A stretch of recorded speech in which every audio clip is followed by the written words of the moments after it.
Bismillahirrahmanirrahim. Assalamualaikum warahmatullahi wabarakatuh. Alhamdulillah, alhamdulillah, wassalatu wassalamu ala rasulillah, amma ba'd. Alhamdulillah Bapak Ibu, bagaimana kabarnya hari ini? Semoga selalu dalam limpahan keberkahan, kemuliaan dan kejayaan dari Allah Subhanahu wa taala. Semoga saya doakan sahabat magnet rezeki semua juga mendapatkan rezeki berlimpah dari Allah Subhanahu wa taala. Oke, pada kesempatan kali ini saya ingin menyampaikan sebuah materi yang dahsyat ya, dan penting sekali ya. Ketika Anda menjalankan materi ini, maka niscaya rezeki Anda berlimpah ruah Bapak Ibu ya. Jadi materi ini penting sekali dan banyak sekali dilewatkan oleh banyak orang ya, padahal itu adalah sebuah kunci rezeki ya. Oke, tapi memang nggak mudah Bapak Ibu saya menyampaikan materi ini. Makanya mohon maaf ya, saya sempat janji bahwa saya akan menyampaikan materi ini, tapi saya tunda karena ada satu materi, yaitu merawat terumbu karang yang harus saya sampaikan terlebih dahulu ya. Dan tentunya materi ini juga kalau Anda belum mendengarkan materi-materi yang lain seperti materi Law of Projection, konsep dasar magnet rezeki, kemudian tips jeruk nipis, Paradox of Candy, kemudian cicak dan jerapah ya, dan materi-materi sebelumnya lunas hutang seketika, nampaknya ilmu ini tidak mudah Anda terima gitu ya. Jadi saya berharap Anda sudah dengarkan dulu, sudah banyak sekali ada garpu tala, kemudian merawat terumbu karang. Jadi kalau seandainya Anda sudah sampai di audio sekarang ini, tapi Anda belum mendengarkan audio-audio yang sebelumnya, saya sarankan jangan dilanjutkan Bapak Ibu, matikan audio ini, lalu kemudian Anda coba dengarkan yang lainnya ya. Bukan apa-apa, karena materi ini akan dipahami berbeda ya, dipahami berbeda dengan sudut pandang yang berbeda kalau Anda belum mendengarkan audio-audio saya sebelumnya ya. Oke Bapak Ibu ya. Ya, siap ya. Jadi kalau Anda belum mendengarkan, langsung matikan saja. Silakan Anda dengarkan lagi yang materi yang sebelumnya. Insya Allah nanti akan sampai juga di materi ini. Karena materi ini dahsyat Bapak Ibu. Materi ini akan membuat Anda semua akan dapatkan rezeki berlimpah dari Allah Subhanahu wa taala ya. Judul materinya adalah jurus jitu menarik piutang. Gitu Bapak Ibu ya. Jurus jitu menarik piutang. Bagi bagi Anda yang memiliki piutang, piutangnya adalah kita menghutangi orang, lalu kemudian orang itu nggak bayar-bayar gitu ya, atau orang itu belum sampai pada proses pembayarannya lah begitu ya. Intinya sih kita belum terima dana dari orang yang kita berikan hutang itu ya. Nah, bagi Anda yang memiliki piutang ya, bagi Anda yang memiliki piutang, saya ucapkan selamat Bapak Ibu ya. Saya ucapkan selamat buat Anda. Kenapa? Karena Anda adalah orang yang luar biasa ya. Anda adalah orang yang luar biasa. Anda adalah orang yang diberikan berkah oleh Allah Subhanahu wa taala. Anda adalah orang yang mulia ya. Nih, materi ini cukup panjang Bapak Ibu, dan saya perlu menyampaikan beberapa dalil agar Anda bisa menerima penjelasan saya ya. Oke, kita mulai ya Bapak Ibu ya. Jadi gini Bapak Ibu. Bagi Anda yang memiliki piutang ya, Anda harus memahami bahwa Anda adalah orang yang mulia ya. Anda adalah orang yang mulia. Karena gini, ada banyak sekali masalah-masalah yang terjadi. Anda punya piutang, tapi Anda tidak bisa mendapatkan manfaat dari piutang Anda, gitu ya. Bukannya mendapatkan manfaat, bukannya orang itu bayar pada Anda, malah Anda yang menghancurkan terumbu karang Anda, ya. Ingat materi terumbu karang, gitu ya. Ketika kita nagih hutangnya, malah yang terjadi adalah hilang persahabatan. Begitu Bapak Ibu, ya. Malah hilang persahabatan. Yang tadinya udah benar-benar dia itu sahabat kita, lalu kemudian kita pinjami hutang, lalu kemudian ternyata dia lambat bayarnya, terus kemudian akhirnya ketika kita tagih, dan akhirnya terjadilah proses hilang persahabatan. Dan kalau Anda lihat di materi terumbu karang, yang terjadi adalah kita sedang merusak terumbu karang kita. Padahal sayang sekali Anda adalah seorang yang memiliki kesempatan untuk merawat terumbu karang. Anda adalah orang yang memberikan piutang, sementara sahabat Anda waktu itu berhutang. Maka yang harusnya terjadi adalah ini terjadi proses rezeki yang luar biasa berlimpah. Tapi yang terjadi malah hilang Bapak Ibu ya. Kenapa? Karena hilang persahabatan gitu ya. Kemudian yang masalah yang berikutnya yang terjadi, ternyata yang kita tagih lebih galak daripada kita gitu ya. Lebih galak Bapak Ibu ya. Udah kita tagih gitu ya. Kemudian kita datangi. Terus kemudian akhirnya dia malah lebih galak daripada kita ya. Akhirnya ya ini yang masalah yang terjadi akhirnya gitu ya. Hilang persahabatan, nggak nyaman dan seterusnya. Kemudian Bapak Ibu, yang terjadi juga, yang sering terjadi itu akhlak dari penghutang itu mengulur-ngulur waktu, mengulur-ngulur buying time lah begitu ya. Kemudian akhirnya kitanya jadi kesel. Nah kesel ini akhirnya kita terjeruk nipis Bapak Ibu ya. Kita terjeruk nipis dengan masalah piutang ini ya. Yang harusnya tubuh kita jangan ditetesi dengan jeruk nipis. Ingat lagi materi jeruk nipis yang saya sampaikan. Sudahlah kita mulia, tapi malah kemuliaan kita dengan memberikan piutang kepada orang lain malah terjeruk nipisi gitu ya. Bahasa saya begitu ya, terjeruk nipisi. Anda tetesi semuanya gitu ya, karena akhlak orang itu mengulur-ngulur, kemudian Anda kesel, Anda bete, Anda jutek gitu ya, Anda nggak mau lagi hubungi dan seterusnya. Akhirnya ya Anda, apalagi ya misalnya nih ketika udah akhlak penghutangnya seperti itu, Anda terjeruk nipis lalu kemudian Anda menggibahinya gitu ya, atau menggosipinya di luar-luar. Jangan lo kasih utang ke dia, mama saya aja belum bayar dan seterusnya gitu ya. Yang terjadi akhirnya rusak terumbu karangnya Bapak Ibu ya. Akhirnya yang terjadi adalah bukannya kita mendapatkan harta kita kembali, malah yang terjadi adalah harta yang sudah ada yang bagus-bagus kita dapatkan itu malah hilang Bapak Ibu ya. Makanya jangan sampai akhirnya ini terjadi.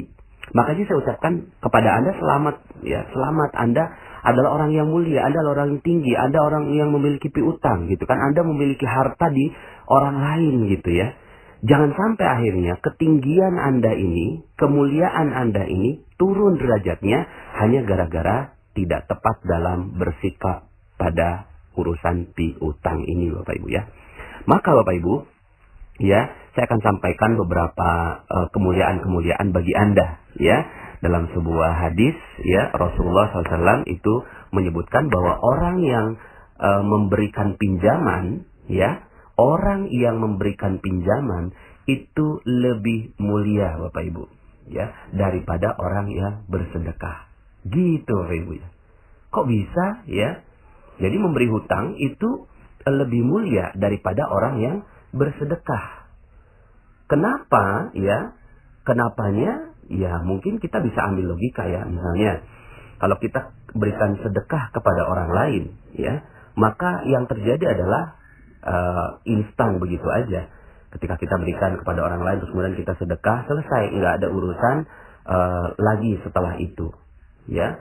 Kemudian orang yang diberikan sedekah hilang tanggung jawabnya ya, hilang ya tanggung jawabnya. Sementara kalau kita berikan pinjaman, orang akan bertanggung jawab gitu. Jadi kita latih orang untuk bertanggung jawab. Misalnya ada orang yang datang pada kita, saya lagi kesusahan, kemudian tolong dong saya diberikan uang gitu kan.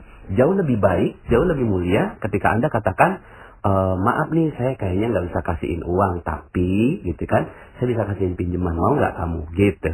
Nah, proses ini lebih mulia daripada proses memberikan sedekahnya. Gitu ya, kalau Anda berikan pinjaman, akhirnya jauh lebih mulia. Perkara nanti dia nggak bayar, itu nanti kita akan bahas gitu ya. Yang jelas proses memberikan pinjaman itu lebih mulia daripada hanya memberikan sedekah, karena terjadi tanggung jawab di situ.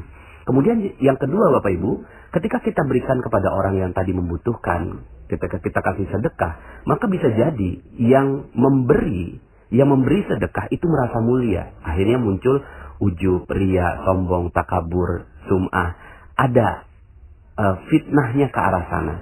Tapi kalau seandainya Anda memberikan pinjaman, gitu ya, maaf ini kan kita pinjaman gitu, Anda bisa terhindar dari sikap seperti itu, ya, dari fitnah hati yang membuat Anda akhirnya merasa lebih mulia dan orang yang ada di depan Anda lebih hina, atau orang yang meminjam itu merasa dirinya hina gitu ya. Tapi kalau pinjam, maaf ya, ini saya nggak kasihin sedekah, tapi kita pinjam nih gitu ya. Saya kasihin pinjaman ke kamu. Akhirnya yang terjadi adalah itu sama rata loh Ibu, sederajat gitu.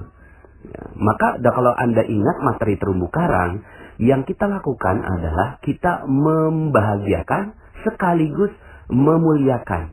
Kalau sedekah saja itu hanya bahagia. Orang iya bahagia dengan diberikan sedekah, tapi belum tentu mulia.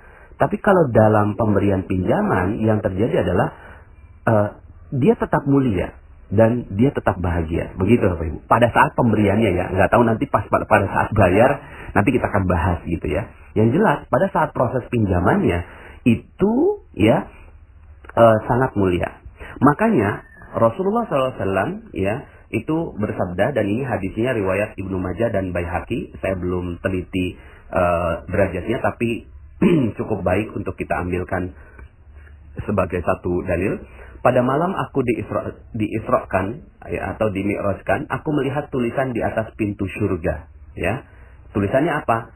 Pahala sedekah ialah 10 kali ganda, dan pahala memberi hutang ialah 18 kali ganda.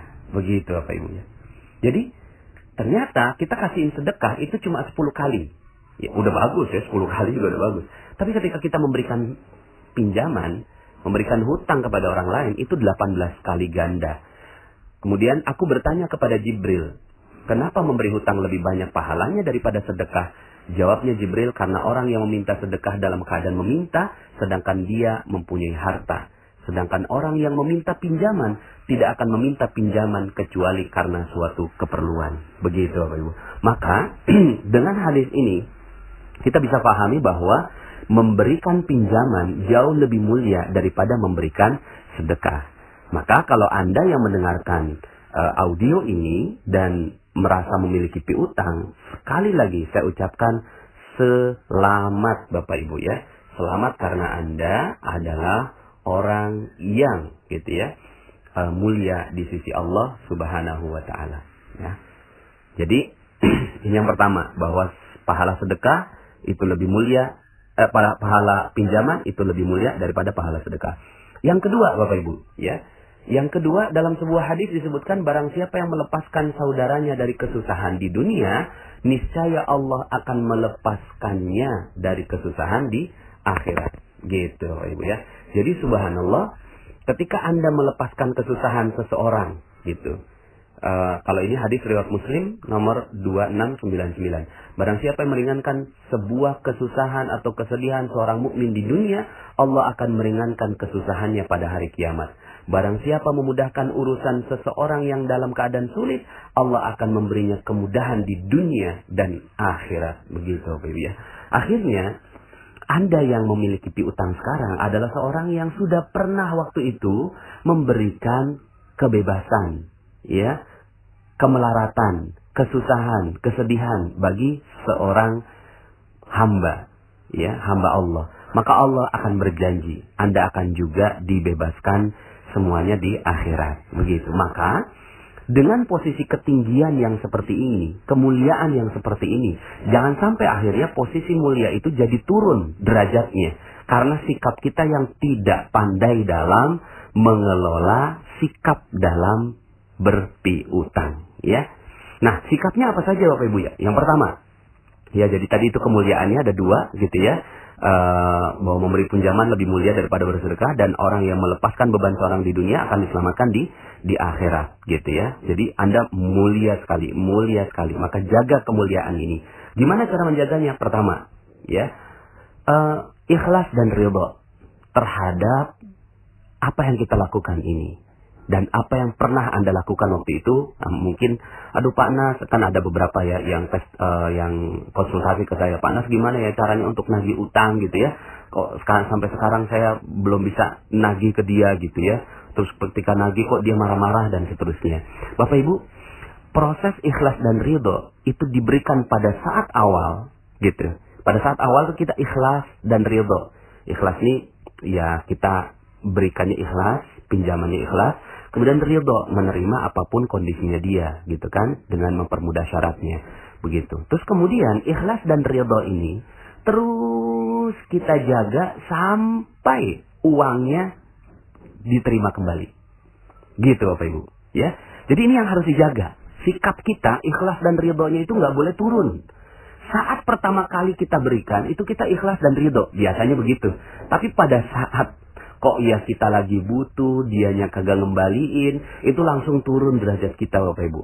Lalu kemudian akhirnya kita bete, jeruk nipis kita muncul gitu ya. Terus kemudian jendela buram kita muncul. Kemudian akhirnya kita nggak percaya dengan Allah gitu ya. Terus kemudian kita sebel sama si orang itu, akhirnya terumbu karangnya kita hancurkan. Maka Bapak Ibu ya, yang harus kita lakukan adalah jagain nih ikhlas dan ridhonya sampai itu uang kembali gitu. Kalau Anda berhasil menjaga keikhlasan dan keridhaan ini, maka insya Allah rezeki Anda akan terbuka Bapak Ibu. Dan ternyata memang salah satu perisainya karena Anda nggak tenang, nggak ikhlas, nggak ridho pada saat Anda uangnya tertahan. Dan sebenarnya tertahannya juga bukan karena orang itu. Saya yakin orang itu kalau udah punya uang gitu ya, pasti ngembaliin kok. Tapi siapa coba yang nahan itu uang? Gitu ya, siapa yang nahan tuh orang akhirnya nggak dapetin rezeki? Karena Allah juga. Allah yang nahan rezekinya. Nggak mungkin gitu ya, kalau Allah mau kasih rezeki mah gampang aja. Kalau Allah mau kasih hidayah pada dia, gitu ya, kamu tuh rezekinya nggak terbuka karena kamu punya utang sama si fulan. Lalu kemudian dia bersegera memberikan hutangnya pada kita, hartanya pada kita, begitu Bapak Ibu. Maka Bapak Ibu ya, ini yang harus Anda lakukan, yang harus kita lakukan. Ya, saya juga latihan ketika saya punya piutang, ya udah ikhlas dan ridho sampai ujungnya, gitu ya. Karena begini, mungkin pada saat kita berikan hutang kepada orang lain, sekarang mungkin kita sedang punya Bapak Ibu. Pas kita lagi punya, dan itu juga bukan milik kita juga toh, itu juga milik Allah kan. Ya, pada saat kita berikan kepada dia, nih saya kasih ke kamu ya, gitu ya. Saya kasih ke kamu, gitu. Pada saat itu mungkin kita lagi punya, dan dia lagi nggak punya, Bapak Ibu. Tapi satu saat bisa nggak keadaannya berbalik? Bisa, Bapak Ibu. Pada saat kita yang lagi butuh dan dia yang lagi punya. Maka sudah, ikhlas dan ridho terus sampai akhir. Karena Anda ingin menjaga, gitu kan, posisi mulia Anda di sisi Allah, ya, dan ingin membantu kondisi kesulitan saudara Anda, maka ya sudah, bismillah, ikhlas dan ridho tentang itu sampai uangnya kembali, gitu ya. Jadi kalau seandainya Anda sekarang ini masih ada yang terjeruk nipisi ya, dengan piutang Anda yang belum kebayar, ya, sampai detik ini penjelasan saya mudah-mudahan Anda bisa oke, ya, semuanya hanya jeruk nipis, gitu kan, lepasin Bapak Ibu, ikhlas dan ridho. Yang kedua, tentunya ya, sikap yang harus kita lakukan ketika memberikan piutang, sunnahnya untuk ditulis. Ada satu ayat yang panjang sekali di dalam Al-Quran, gitu ya. Panjang sekali ayatnya, dan itu adalah ayat terpanjang di dalam surat Al-Baqarah, ya. Itu kaitannya dengan sunnah ini, untuk menulis Bapak Ibu. Agar apa? Agar ketika terjadi konflik, itu ada rujukannya, gitu ya. Ya, saya juga materi ini untuk saya juga, kadang-kadang saya juga nggak nulis ya, tapi bismillah, insya Allah mudah-mudahan kita bisa menulis ini, tulisannya agar kita menjadi punya rujukan pada saat terjadi perbedaan pendapat. Kemudian yang ketiga ya, nah ini dia ya, yang namanya proses pinjaman dan Anda ingin mendapatkan berkah dari rezeki piutang, syarat yang nomor tiga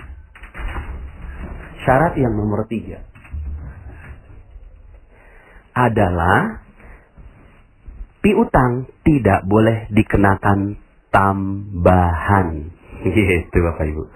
Tidak boleh dikenakan tambahan. Ketika Anda mengenakan tambahan, maka proses keberkahan dari piutang itu langsung hilang. Ya, langsung hilang. Jadi, ya, kalau Anda mau kasihin pinjam ke orang, itu nggak boleh ada tambahannya Bapak Ibu. Ya, nggak boleh ada tambahannya. Tapi kan ada inflasi. Wah, itu mah inflasi buatan-buatan lah. Itu mah inflasi kan cuma 6% toh, tapi kemuliaan dari Allah bisa 18 kali lipat tadi, gitu ya. Jadi kita udah nggak usah mikirin bagaimana kita bisa bertambah. Kalau mau tambah itu bukan piutang namanya, itu proses jual beli, gitu, murabahah atau mudorobah atau musyarakah, ya. Itu nanti bahasanya kita beda lagi, nanti kita akan bicara tentang muamalah, jual beli dan seterusnya. Tapi ini sekarang piutang kan? Kalau bicara piutang nggak boleh ditambah, nggak boleh diancam. Kamu nanti kalau telat bayar nanti saya akan tambah loh, gitu. Saya akan tambah loh. Bapak Ibu, kalau sampai kita melakukan ini maka seluruh keberkahan dari rezeki piutang itu akan hilang. Ya, maka hati-hati jangan sampai ada biaya tambahannya. Makanya nggak gampang nih urusan ini. Kita hanya bisa, nanti saya akan kasih solusinya. Selanjutnya gimana? Pokoknya intinya terima dulu ini, gitu ya, bahwa sikap kita nggak boleh minta tambahan. Berikutnya adalah, ya, melonggarkan syarat, gitu. Melonggarkan syaratnya bahkan membebaskan, gitu Bapak Ibu. Dalam sebuah hadis riwayat Tirmizi, barang siapa yang memberikan kelonggaran waktu pada hutangnya orang fakir dan miskin, gitu ya, atau bahkan membebaskannya, maka Allah akan memberikan kepadanya naungan di hari kiamat di bawah naungan arsy-Nya, ketika tidak ada naungan kecuali naungannya, gitu Pak. Ya. Jadi meringankan syaratnya, jadi kelonggaran waktu, gitu ya. Jadi ketika kita nagih, gitu ya, maka kita pada saat itu kita kasih longgar, gitu. Kita kasih longgar, ya. Kasih longgar kepada orang yang berhutang pada kita, ya. Dan ini dalam sebuah hadis riwayat Bukhari nomor 2076, rahimallahu rajulan samhan idza ba'a wa idza ishtara wa idza irtada, ya. Semoga Allah merahmati seorang yang bersikap mudah ketika menjual, ketika membeli, dan ketika menagih hutang, ya. Nah, akhirnya yang harus kita lakukan benar-benar menjaga terumbu karang, Bapak Ibu. Ya, jagain terumbu karang ini baik-baik, sehingga akhirnya ketika kita menagih juga, ya, ketika kita menagih itu sampai orang tuh nggak takut sama kita. Yang sekarang terjadi kan beda, kita pakai debt collector, kita ancam harus ke polisi, kita ancam ke pengadilan. Aduh, malah itu, ya, Allah nggak kasih berkah gitu loh. Ya, Allah nggak kasih naungan pada kita. Padahal ketika kita melonggarkan, kita datang nih misalnya. Terus kita datang gitu kan. Mungkin dia udah takut duluan ya Bapak Ibu ya. Oh, kalau kita mau tagih. Enggak. Udah ada belum uangnya? Belum ada. Oh ya udah ya, silahkanlah gitu kan. Seperti itu. Gitu ya. Ya. Jadi ketika Anda melakukan itu, maka insya Allah Subhanahu wa Ta'ala akan memberikan kemudahan kepada Anda. Ya, misalnya dalam hadis Ibnu Umar dan Aisyah radhiyallahu anhuma, Rasulullah SAW bersabda, "Man taba haqqan, ya, falyatlubhu fi afafin wafin au ghairi wafin." Siapa saja yang ingin meminta haknya, hendaklah dia meminta dengan cara yang baik-baik pada orang yang mau menunaikan, ya, pada orang yang mau menunaikannya ataupun enggan menunaikannya. Ya, ini hadis riwayat Ibnu Majah 1965. Dalam hadis lain Abu Hurairah radhiyallahu an, ya, khudh haqqak, ya, khudh haqqak fi afafin wafin au ghairi wafin. Ambillah hakmu dengan cara yang baik pada orang yang mau menunaikannya ataupun enggan menunaikannya, gitu ya. Ini hadis riwayat juga Ibnu Majah 1966, ya. Jadi Bapak Ibu, ketika kita mampu melakukan ini, nggak gampang kan, ya? Saya yakin nggak gampang, dan Anda merasa aduh gitu ya, kok harus kayak begitu gitu ya. Karena Allah juga yang sampaikan ini dalam Al-Quran surat Al-Baqarah ayat 280. Wa in kana dzu usratin wa naziratun ila maisarah wa an tasaddaqu khairul lakum in kuntum ta'lamun. Dan jika orang yang berhutang itu dalam kesukaran, maka berilah tangguh sampai dia berkelapangan dan menyedekahkan sebagian atau semuanya, gitu ya. Dibebaskan aja sekalian, lebih baik bagimu jika kamu mengetahui, gitu ya. Nah, Bapak Ibu, inilah akhlak dalam menagih, memberikan tangguh, berbuat baik, ya, melonggarkan syarat, bahkan membebaskan, gitu. Luar biasa Bapak Ibu ya. Jadi ini hadisnya banyak sekali, hadis riwayat Muslim nomor 3006, ya, barang siapa memberi tenggang waktu bagi orang yang berada dalam kesulitan untuk melunasi hutang atau bahkan membebaskan utangnya, maka dia akan mendapatkan naungan dari Allah Subhanahu wa taala. Ya, dalam hadis riwayat Ahmad gitu ya. Barang siapa ingin mendapatkan naungan Allah Azza wa Jalla, hendaklah dia memberi tenggang waktu bagi orang yang mendapatkan kesulitan untuk melunasi hutang atau bahkan dia membebaskan hutangnya, gitu ya. Jadi Masya Allah, ya, kalau seandainya kita melakukan ini, ya, ini adalah akhlak orang yang menagih gitu ya, maka ini Allah akan berikan keberkahan untuk Anda. Ini ada cerita ya tentang Abu Qatadah gitu ya, bahwa ternyata Abu Qatadah menagih dan orang itu benar-benar dalam kesulitan ya. Kemudian dikonfirmasi.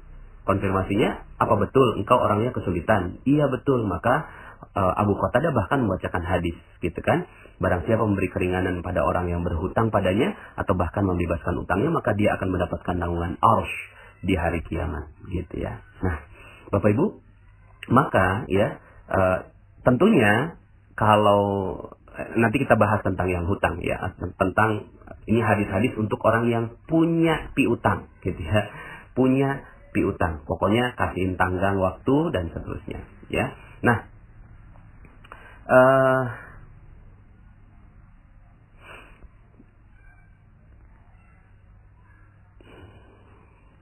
nah, jadi Bapak Ibu,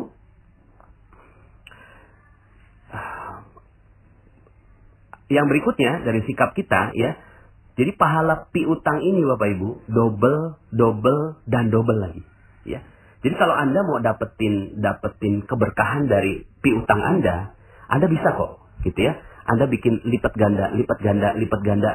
Gimana caranya gitu ya? Lipat gandanya tuh begini ya. Lipat gandanya tuh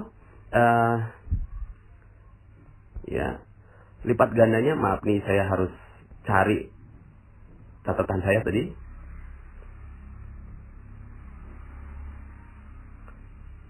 Nah ini dia ya, dari Sulaiman bin Buraidah gitu ya. Barang siapa memberi tenggang waktu pada orang yang berada dalam kesulitan gitu ya. Jadi dia memberi tenggang waktu pada orang yang berada dalam kesulitan, yaitu hutangnya, maka setiap hari sebelum batas waktu pelunasan, dia akan dinilai bersedekah senilai pinjamannya itu. Jadi misalnya gini, Anda pinjemin orang 5 juta, ya, lalu kemudian batas waktunya 3 bulan. Selama 3 bulan itu, maka Anda dapetin bersedekah 5 juta, 5 juta, 5 juta, 5 juta, dihitung di sisi Allah. Sampai 3 bulan. Dahsyat Bapak Ibu ya. Jadi Anda kalau mau dapetin berkahnya dari piutang Anda, ini caranya gitu ya. Jika utangnya belum dilunasi gitu ya, lalu dia masih memberikan tenggang waktu setelah jatuh tempo, maka setiap harinya akan dinilai telah bersedekah 2 kali lipat dari nilai piutangnya. Gitu Bapak Ibu. Jadi misalnya 3 bulan ya, itu dapat tuh 5 juta, 5 juta, 5 juta, 5 juta selama 3 bulan. Itu dapat pahalanya senilai itu di sisi Allah. Lalu kemudian setelah 3 bulan, kita udah kita datang nih, maaf, ini kan udah batas waktu, bisa nggak? Aduh maaf, saya belum bisa, benar-benar deh saya belum bisa. Oke, gitu kan? Saya kasih waktu lagi, kurang lebihnya 6 bulan ke depan atau 3 bulan ke depan. Nah maka selama 3 bulan ini, maka itu lipat ganda Bapak Ibu, 10 juta, 10 juta, 10 juta, 10 juta, 10 juta, gitu.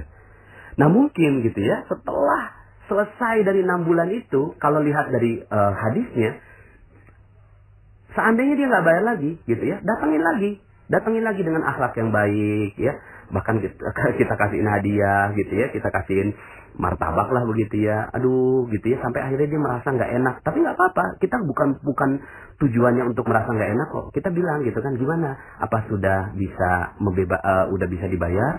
Belum bisa, ya udah saya kasih 3 bulan lagi. Itu jadi 15 juta, 15 juta, 15 juta, 15 juta, 15 juta. Wallahu a'lam ya. Ini sesuai dengan hadisnya gitu ya. Dan ini dikatakan hadis ini sahih. Maka kalau seandainya Anda mau dapetin rezekinya dari ya piutang Anda, begini Bapak Ibu, ya. Apalagi kalau Anda pas dia udah nggak bisa lagi, beneran nih kamu udah nggak bisa, ya udah deh, saya bebaskan. Ketika dibebaskan, maka langsung harus berguncang dan mencatat Anda adalah orang yang pantas untuk mendapatkan naungan dari sisi Allah Subhanahu wa taala. Nah, selama ini gitu ya, gimana cara kita dalam menagih piutang? ya. Selama ini yang kita lakukan adalah merendahkan orang yang berhutang pada kita. Kita rendahkan dia, kita hina dia, kita omongin di depan orang lain dan seterusnya. Malah yang terjadi adalah kerusakan buat diri kita sendiri, ya. Nah, Bapak Ibu, itulah kira-kira sikap-sikap yang harus ditunjukkan, dan kalau Anda melakukan itu, maka insya Allah sebentar lagi rezeki Anda itu akan berlipat ganda. Ya udahlah, gini aja ya. Pada saat itu kita udah nggak usah nagih kepada orang itu, gitu ya. Ke orang itu tuh cuma bermuamalah aja, gitu. Tapi kita nagihnya kepada Allah. Ya Allah, saya dengar hadis seperti ini, saya dengar ayat seperti ini, maka ya perkenankan aku memintanya kepada Engkau. Kalau udah kayak gitu, masya Allah. Nah, selanjutnya Bapak Ibu, sikap yang harus kita tunjukkan berikutnya. Kan ini udah terjadi nih, ya, udah terjadi piutangnya. Ya udahlah. Begitulah akhlak Anda dalam menagih piutang. Nah, sekarang gimana berikutnya? Berikutnya, prinsip untuk berikutnya kalau Anda mau berikan pinjaman kepada orang lain. Satu, teliti dengan orang yang mau berhutang. Orang yang mau berhutang sama kita teliti betul, dan jangan sampai akhirnya berikan kepada orang yang tidak tepat, ya. Mungkin saudara Anda, kerabat Anda, adik Anda, kakak Anda, gitu ya. Paman Anda, ya orang-orang yang terdekat di sisi Anda, bahkan tetangga Anda mungkin juga lagi perlu pinjaman Anda. Oke, tapi teliti Bapak Ibu. Telitinya apakah orangnya memang kecenderungannya mau menunda-nunda atau tidak, gitu kan? Dan tujuan kita bukan nanti dia bayar nggak ya, bukan. Tapi nanti saya bakal baik nggak ya akhlaknya sama dia. Jangan sampai akhirnya ketika saya pinjemin, maka saya turun. Terumbu karang saya hancur gara-gara saya pinjemin uang ke dia. Jadi yang diperhatikan terumbu karang Bapak Ibu ya, bukan uangnya. Terumbu karangnya yang Anda perhatikan. Jangan sampai akhirnya terumbu karang Anda akan hilang, hancur gara-gara minjemin uang ke dia. Gitu ya. Yang pertama. Yang kedua, kalau Anda udah keluarin uang dalam hal urusan utang, anggap uang itu udah nggak ada Bapak Ibu. Jadi uang itu ada yang ada dipegang. Uang itu yang ada di tangan. Tapi kalau udah nggak ada di tangan, jangan anggap itu uang Anda, ya. Termasuk misalnya ketika kita pinjemin uang ke orang, 5 juta kita kasih ke orang lain, maka jangan anggap bahwa Anda masih punya uang di situ. Seandainya balik tuh 5 juta, itu udah hadiah gitu loh, ya. Emang alhamdulillah Allah masih kasihin uang itu 5 juta ke kita. Tapi kalau udah kasihin ke orang lain gitu, itu udah bukan di tangan Anda lagi Bapak Ibu. Udah, lepasin aja dan minta sama Allah, ya Allah, saya tiap hari minta 5 juta sampai waktu dia mengembalikannya. Nggak bisa, gitu kan? Aduh, nggak bisa. Anda bilangnya begini, yes, alhamdulillah, dilipat gandakan jadi 2 kali lipat, begitu ya. Ya. Kemudian yang ketiga, saat orang minta-minta, gitu ya, saat orang misalnya datang minta-minta kepada Anda. Nanti saya akan bahas tentang meminta-minta. Ketika ada orang yang meminta-minta datang pada Anda, ajak dia untuk bertanggung jawab dengan pinjaman, gitu ya. Bisa seperti itu. Kemudian yang keempat, kalau Anda nggak sanggup minjemin, kalau Anda nggak sanggup nih, dia minjam berharap dan segala macam, tapi Anda nggak sanggup nih, aduh kayaknya saya nggak sanggupnya bukan uangnya, nggak sanggupnya bukan karena dia nggak mungkin ngembaliin, tapi karena nggak sanggupnya tuh jangan-jangan nanti kalau saya pinjemin, saya akan rusak terumbu karang saya, gitu ya, rusak terumbu karang saya. Maka baiknya ke lembaga, ya, ke lembaga, ke Baitul Malka atau Baitul Tamwil gitu kan, seperti itu ya. Jadi mendingan ke lembaga. Ya mudah-mudahan lembaga kita di Indonesia ini akan baik dengan ilmu magnet rezeki ini ya. Dan Bapak Ibu, terakhir yang ingin saya sampaikan gitu ya, adalah masuk surga dengan piutang gitu. Masuk surga dengan piutang Bapak Ibu ya. Gimana caranya gitu ya? Gimana caranya bisa masuk utang dengan masuk surga dengan jalan piutang? Yang pertama adalah ampunan Allah dulu. Ya, dalam sebuah hadis Abu Hurairah radhiyallahu an, Nabi SAW bersabda, dulu ada seorang pedagang. Dia biasa memberikan pinjaman kepada orang-orang, gitu ya. Jadi pedagang biasa kasih pinjaman. Ketika melihat ada orang yang kesulitan, dia berkata pada budaknya, maafkanlah dia. Artinya bebaskan utangnya. Maka ya, semoga Allah memberi ampunan pada kita. Dan semoga Allah pun memberikan ampunan kepadanya. Sampai begitu Bapak Ibu ya. Nah, orang yang seperti ini gitu ya, itu dalam sebuah hadis ya, riwayat Ahmad disebutkan, ada seseorang didatangkan pada hari kiamat. Allah berkata yang artinya, lihatlah amalannya. Kemudian orang tersebut berkata, wahai Rabbku, aku tidak memiliki amalan kebaikan selain satu kebaikan. Gitu. Jadi ini orang dihadapkan kepada Allah, coba lihat catatan amalnya. Nggak ada. Ya sholatnya biasa, ya biasa lah gitu ya, bukannya spesial banget. Tahajudnya biasa, duhanya biasa gitu ya. Kemudian semuanya biasa lah gitu ya. Dia juga nggak spesial banget. Dia juga mungkin nggak bisa berdakwah gitu kan. Dia juga mungkin tidak beramal yang baik-baik, yang sempurna begitu ya. Tapi dia punya satu amalan. Apa amalannya? Dulu aku memiliki harta, lalu aku sering meminjamkannya pada orang-orang. Setiap orang yang sebenarnya mampu untuk melunasinya, aku beri kemudahan. Begitu pula setiap orang yang berada dalam kesulitan, aku selalu memberi tenggang waktu sampai dia mampu melunasinya. Lantas Allah pun berkata, ya, aku lebih berhak memberi kemudahan. Orang ini pun akhirnya diampuni. Masya Allah. Maka Bapak Ibu, yuk sama-sama kita masuk surga. Ini hadisnya riwayat Ahmad. Syekh Syuaib Al-Arnaud mengatakan bahwa hadis ini sahih, ya. Nah, ada lagi hadis dari Hudzaifah, beberapa malaikat menjumpai ruh orang sebelum kalian untuk mencabut nyawanya. Kemudian mereka mengatakan, apakah kamu memiliki sedikit dari amal kebajikan? Kemudian dia mengatakan, dulu aku pernah memerintahkan pada budakku untuk memberikan tenggang waktu dan membebaskan utang bagi orang yang berada dalam kemudahan untuk melunasinya. Lantas Allah pun memberi ampunan kepadanya. Hadis riwayat Bukhari nomor 2077. Ya, jadi Bapak Ibu,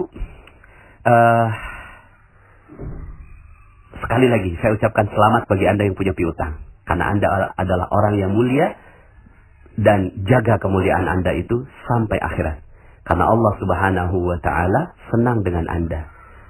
Senang dan bahagia dengan Anda. Karena Anda telah pernah memberikan keringanan kepada orang lain. Dan tetaplah begitu. Berikanlah keringanan kepada orang lain. Maka insya Allah, Allah Subhanahu wa Ta'ala akan meringankan Anda di dunia maupun di akhirat. Pengalaman banyak sekali teman-teman saya gitu ya, yang mereka akhirnya punya piutang, ya udah deh gitu kan, ya mau ditagih gimana gitu ya, orangnya juga nggak mau bayar gitu ya, orangnya juga punya akhlak yang nggak bagus, ditagih malah nggak enak gitu. Awalnya dia bertahan gitu Bapak Ibu, ya nagih dengan keras, nagih dengan kuat. Tapi kemudian setelah mengerti ilmu jurus jitu menarik piutang ini, akhirnya dia lepasin Bapak Ibu. Karena memang itu adalah belenggu juga. Ya, itu jeruk nipis, terumbu karangnya hancur gitu kan, jendelanya buram. Lepasin. Tas. Pas dilepas Bapak Ibu, Allah benar-benar kasih rezeki buat dia. Diberikan rezeki dari arah yang tidak disangka-sangka. Maka saya akan tunggu testimoni Anda ya. Saya akan tunggu testimoni tentang jurus jitu menarik piutang. Karena ternyata Allah sudah jamin bahwa Allah yang akan bayarin semua piutang-piutang Anda. Bukan manusia. Ya, manusia mah lemah. Manusia mah gak bisa apa-apa. Manusia mah ya terbatas. Tapi Allah maha tidak terbatas. Maka mintalah sama Allah. Ya Allah, saya telah dengarkan ilmu ini. Maka aku lepaskan seluruhnya beban dalam hatiku.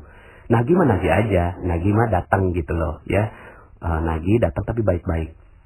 Kasihin hadiah buat orang yang pernah berhutang pada Anda. Lalu kemudian Bapak Ibu, setelah itu Anda akan rasakan nikmat yang luar biasa berada di dalam diri Anda. Oke, sampai jumpa dalam audio-audio berikutnya. Saya Nasrullah. Assalamualaikum warahmatullahi wabarakatuh.